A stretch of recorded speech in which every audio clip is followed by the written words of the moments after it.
بسم الله الرحمن الرحيم. نحمده ونصلي ونسلم على رسوله الكريم.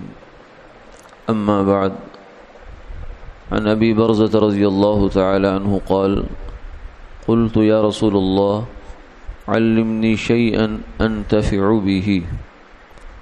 قال: اعذل الأذى عن طريق المسلمين، أو كما قال عليه الصلاة والسلام.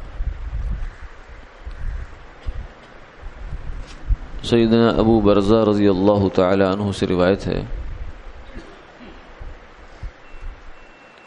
فرماتے ہیں میں نے عرض کیا یا رسول اللہ مجھے کوئی ایسی بات سکھا دیجئے جو مجھے فائدہ دے. تو آپ صلی اللہ علیہ وسلم نے ارشاد فرمایا کہ تم مسلمانوں کے راستے سے تکلیف دہ چیز کو ہٹا دیا کرو.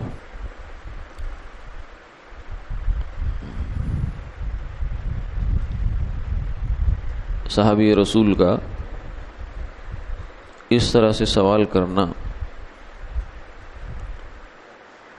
اس سے معلوم ہوتا ہے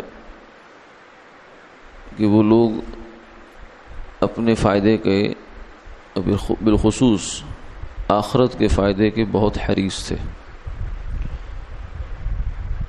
ورنہ عام طور سے آدمی کو یہی ہوتا ہے کہ بس ٹھیک ہے، میں نمازیں پڑھ رہا ہوں، روزے بھی رکھ رہا ہوں، زکوٰۃ بھی دے رہا ہوں، حج بھی کر رہا ہوں، تو میں پرفیکٹ ہوں،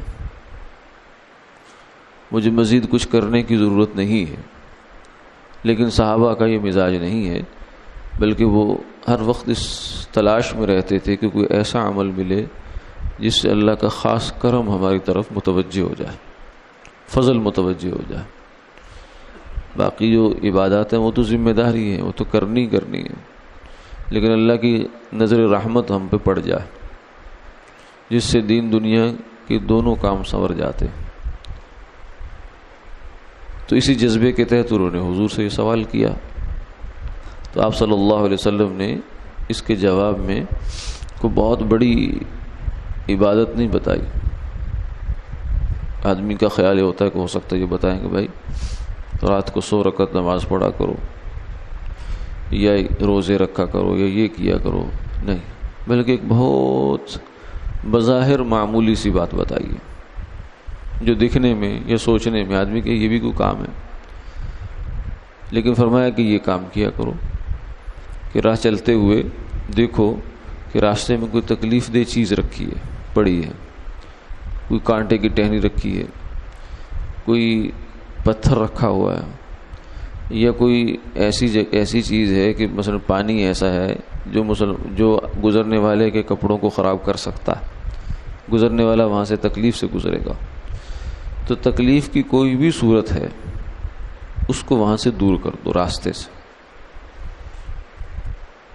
اب یہ معمولی سا کام معلوم ہوتا ہے، لیکن آپ صلی اللہ علیہ وسلم نے صحابی رسول کے جواب میں ان کو یہ کام بتایا ہے.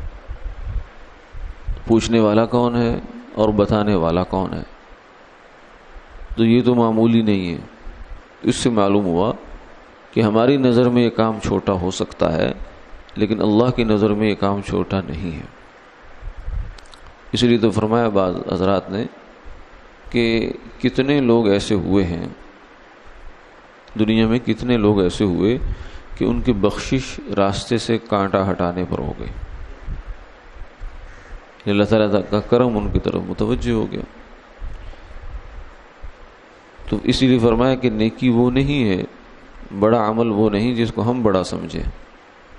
بڑا عمل وہ ہے جس پر اللہ کی نظر رحمت پڑ جائے، چاہے وہ راستے سے کانٹا ہٹانا ہے یا معمولی سی کوئی اور نیکی ہے.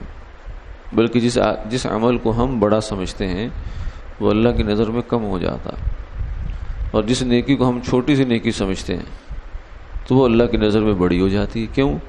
اس لیے کہ اس میں کوئی ریاکاری کا، دکھلاوے کا یا یہ جذبہ شامل نہیں ہوتا کہ لوگ دیکھیں اور جانیں کہ میں نے کیا کیا. چھوٹی نیکی کا تو کوئی بھی اشتہار نہیں لگاتا کہ میں نے آج راستے سے کانٹا ہٹا دیا تھا. ہاں، بڑی نیکی کا ہوتا ہے یہ تختی لگنی چاہیے، پتہ چلے لوگوں کو میں نے یہ کام کیا.